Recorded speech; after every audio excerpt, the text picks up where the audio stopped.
Hello viewers, welcome back to Abhi's Delight. நீங்க நம்ம சேனல்ல இப்ப the first time பார்க்கறீங்கன்னா subscribe பண்ணிட்டு பாருங்க. கூடவே இருக்க bell icon-ஐ click பண்ணிக்கோங்க. இன்னைக்கு வந்து நம்ம கேக்குக்கு எப்படி fondant ரெடி பண்றதுன்னு சொல்லிட்டு பார்க்க போறோம். So fondant எப்படி என்ன மெஷர்மென்ட்ல ரெடி பண்ணலாம் and வந்து அது எப்படி கலர் பண்றது, கேக்குக்கு மேல எப்படி கவர் பண்ணலாம், அதுக்கு அப்புறம் அது எப்படி ஸ்டோர் பண்ணலாம், ஸ்டோர் பண்ணதை எப்படி எடுத்து ரீயூஸ் பண்றது. So எல்லாமே நம்ம இந்த வீடியோல பார்க்க போறோம். So skip பண்ணாம வீடியோவை பாருங்க. வாங்க வீடியோக்குள்ள போகலாம். So homemade fondant செய்யறதுக்கு ஒரு க்ளீனான பவுல் எடுத்துக்கோங்க. நான் ஐசிங் சுகர் யூஸ் பண்றேன். நீங்க நார்மல் சுகர் யூஸ் பண்றீங்கன்னா நல்லா பவுடர் பண்ணிட்டு 2 ஸ்பூன் கார்ன்ஃப்ளவர் மாவு சேர்த்துக்கோங்க. இப்போ அதுல 1/2 கப் அளவுக்கு ஐசிங் சுகர் எடுத்திருக்கேன். பால் பவுடர் வந்து 1/4 கப் எடுத்திருக்கேன். நீங்க வந்து 1/2 கப் ஐசிங் சுகர் 1/2 கப் பால் பவுடர் அது யூஸ் பண்ணி கூட நீங்க அப்படி கூட பண்ணலாம். ரெண்டுமே கரெக்டா தான் வரும். ஸோ இப்போ இதுல வந்து இதை நல்லா ஜலிச்சு எடுத்துட்டு மில்க் மேட் வந்து ஒரு ஸ்பூனா விட்டு இதை நல்லா பிசைஞ்சிட்டே வாங்க. இது வந்து நல்ல ஒரு டோ மாதிரி வரணும். ரொம்ப சாஃப்டா சப்பாத்தி டோ மாதிரி வரக்கூடாது, கொஞ்சம் ஹார்டா இருக்கணும். ஸோ அந்த அளவுக்கு இது வரணும். ஸோ ஒரு ஸ்பூனா விட்டு நீங்க பிசைஞ்சிட்டே வந்தீங்கன்னா இது ஓரளவுக்கு நல்ல ஒரு டோ மாதிரி ஃபார்ம் ஆயிடும். நல்லா பிசைய தான் இதோட சாஃப்ட்னஸ் வரும். ஸோ இப்போ இது வந்து நல்லா நம்ம பிசைஞ்சு எடுத்தாச்சு. இப்போ நீங்க கையை இன்சர்ட் பண்ணீங்கன்னா இந்த மாதிரி போகணும். இந்த மாதிரி ஒரு சப்பாத்தி ரோலர் வச்சு இதை நீங்க வந்து ரோல் பண்ணிக்கலாம். கேக் மேல நீங்க கவர் பண்றீங்கன்னா இந்த மாதிரி ரோல் பண்ணி ரோலரை வந்து நடுவுல வச்சுட்டு இது மேல வந்து கவர் பண்ணிட்டு கை பிடிச்சி எடுத்தீங்கன்னா கேக் மேல வந்து இந்த மாதிரி நீங்க கவர் பண்ணிடலாம். ஸோ இது வந்து எக்ஸஸா இருக்கிறத நல்லா கீழே இழுத்து விடுங்க. எங்கெல்லாம் உங்களுக்கு கேப் இருக்கோ அங்கெல்லாம் வந்து நல்லா இழுத்து வச்சீங்கன்னா ஸ்ட்ரெச் ஆகும். மீதியை கட் பண்ணி எடுத்துக்கோங்க. இப்போ கலர் பண்றதுக்கு நீங்க ஜெல் கலரும் யூஸ் பண்ணலாம், லிக்விட் கலர்ஸும் யூஸ் பண்ணலாம். ஜெல் கலர்ஸை விட லிக்விட் கலர்ஸ் வந்து நல்லா இருக்க மாதிரி இருக்கு இந்த மாதிரி டோக்கு. ஸோ இந்த மாதிரி நல்லா ஷைனி பால்ஸா சூப்பரா வந்துடும். இப்போ பாத்தீங்கன்னா நான் இந்த மாதிரி எல்லாமே கலர் கலரா பண்ணி வச்சிருக்கேன். ஸோ இப்போ இதுல வந்து நான் ஒரு சிக் மாதிரி நான் பண்றேன்.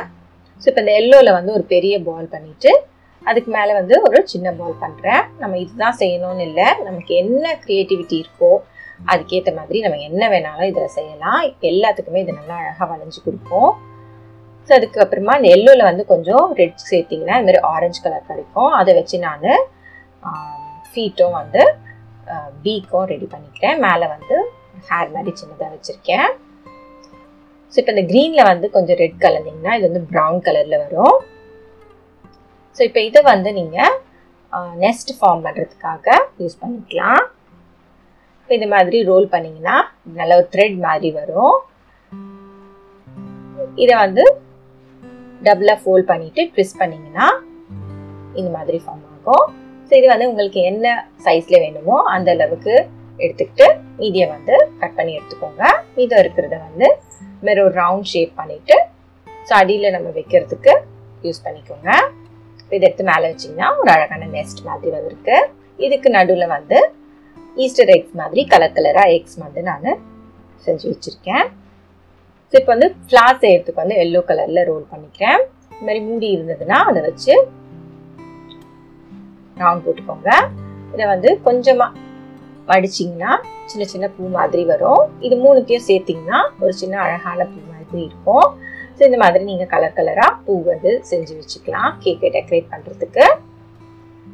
ஸோ நெக்ஸ்ட் வந்து நான் லெட்டர்ஸ், இந்த மாதிரி லெட்டர்ஸ்லாம் வந்து அவைலபிள் இருக்குது ஸ்டேஷ்னரி ஷாப்ஸில். ஸோ அதை வச்சு நான் இந்த மாதிரி லெட்டர்ஸ் வந்து ஃபார்ம் பண்ணிக்கிறேன். இதை வச்சு நம்ம கேக்குக்கு மேலே என்ன வேணாலும் எழுதிக்கலாம்.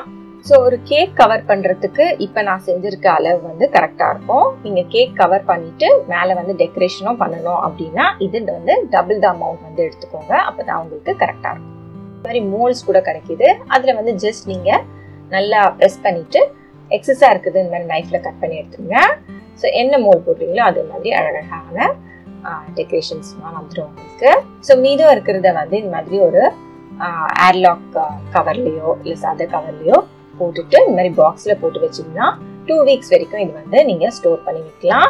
நீங்க நெக்ஸ்ட் எடுத்து யூஸ் பண்ணும்போது ட்ரையா இருந்ததுன்னா கொஞ்சமா லிக்விட் கலர்ஸ் கொஞ்சம் ஆட் பண்ணிட்டு நீங்க நல்லா பிசைஞ்சிங்கன்னா அது கரெக்டா வந்துடும்.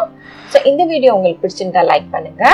நம்ம சேனல்ல வர மற்ற ரெசிபிஸ் பாருங்க, பிடிச்சா சப்ஸ்கிரைப் பண்ணுங்க. Thank you for watching Abhi's Delight.